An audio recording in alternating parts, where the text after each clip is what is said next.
बड़ा गर्व था कर्ण को अपनी धनुर्विद्या पर। वो सर्वदा मुझसे बराबरी करने का दुस्साहस करता था, परंतु वो मेरे बराबर तो क्या, मेरे चरणों की धूल के बराबर भी नहीं था।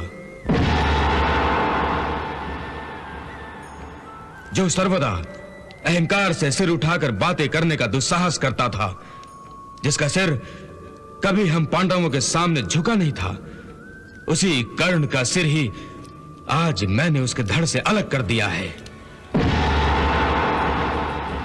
कर्ण का सारा गर्व, सारा अभिमान और सारा घमंड चूर चूर कर दिया है मैंने। केशव, तुम व्यर्थ ही कर्ण को महत्व दे रहे थे। तुम व्यर्थ ही कर्ण की प्रशंसा करते थे। अरे, मैंने तो उसे बार बार पराजित किया था, बार बार, हर बार। कर्ण तुमसे बार बार पराजित हुआ है, परंतु इसका अर्थ यह नहीं कि कर्ण एक श्रेष्ठ योद्धा नहीं था। तुम कहना क्या चाहते हो केशव? मैं श्रेष्ठ योद्धा नहीं हूं? मैं सर्वश्रेष्ठ धनुर्धर नहीं हूं? पार्थ, पितामह भीष्म तुम्हारे बाणों के कारण निष्क्रिय हुए थे ना? हां। तो क्या पितामह भीष्म से तुम श्रेष्ठ धनुर्धर हो गए? नहीं केशव, पितामह भीष्म की बात दूसरी थी। पितामह भीष्म से मैं श्रेष्ठ कभी नहीं था, कभी नहीं, परंतु कर्ण से मैं अवश्य श्रेष्ठ हूं। पता नहीं तुम कर्ण का ही पक्ष क्यों ले रहे हो? मैंने जब भी कर्ण के रथ पर बाण चलाया है, तो मेरे बाण के प्रहार से कर्ण का रथ 10 कदम पीछे हट जाता था, 10 कदम। और कर्ण जब मेरे रथ पर बाण चलाता था, तो मेरा रथ केवल 2 कदम पीछे हटता था।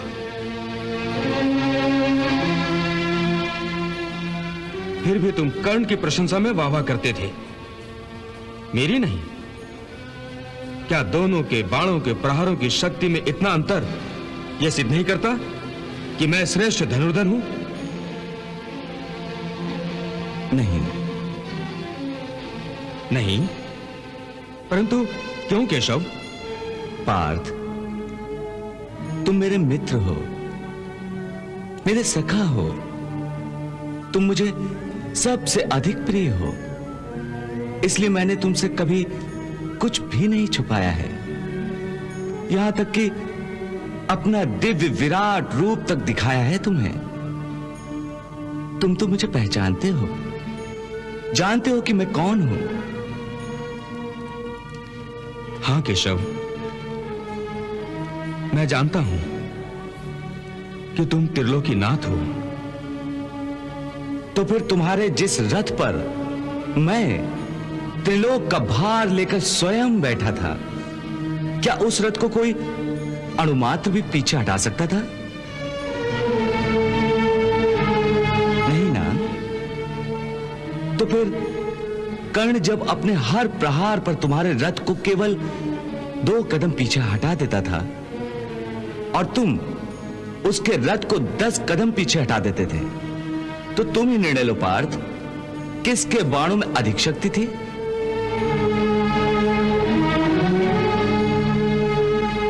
पार्थ, असल में कर्ण तुम्हारा प्रथम शत्रु नहीं है, बल्कि अहंकार तुम्हारा प्रथम शत्रु है।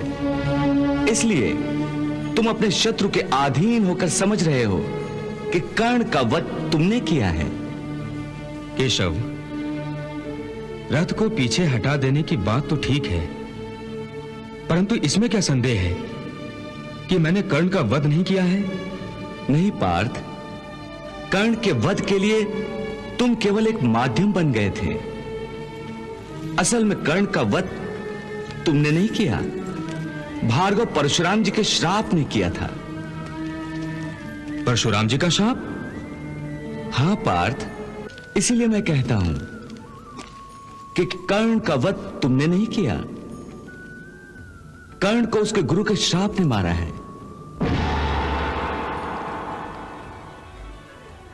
पार्थ, इसी श्राप के कारण कर्ण की मृत्यु हुई है। सूर्य देवता के प्रदान किए हुए कवच कुंडलों की भांति ये 2 श्राप कर्ण के जीवन का अटूट हिस्सा बन चुके थे। और इससे भी बड़ा सत्य यह है कि यह युद्ध कर्ण ने जानबूझकर हारा है। ये क्या कह रहे हो केशव?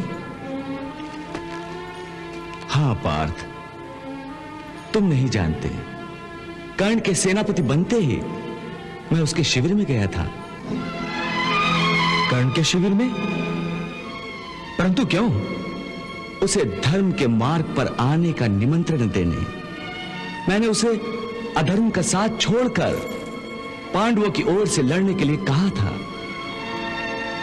परंतु उसने कहा कि भले ही दुर्योधन अधर्म के पथ पर हो, फिर भी दुर्योधन से मित्रता निभाना उसका प्रथम धर्म है। इसलिए वो प्राण त्याग देगा, परंतु अपने मित्र को धोखा नहीं देगा। और वही उसने किया। अधर्मी से मित्रता भी निभाई और अपने प्राण देकर धर्म की विजय का पथ भी प्रशस्त कर दिया। हाँ पार्थ, तुमने कर्ण के अंतर में झांक कर नहीं देखा। कर्ण की आत्मा एक महान आत्मा थी। पार्थ, ऐसे लोग युगों युगों में कभी कभार ही पैदा होते हैं। लोग कर्ण को दानवीर यूं ही नहीं कहते। जाते जाते भी उसने अपना दान धर्म निभाया। पांडवों अर्थात धर्म के हित में उसने अपने प्राण दान कर दिए। पार्थ, यदि कभी तुम्हें कर्ण के जीवन के पूर्ण सत्य का पता चलेगा तो तुम स्वयं धरती पर सिर रखकर उसे प्रणाम करोगे।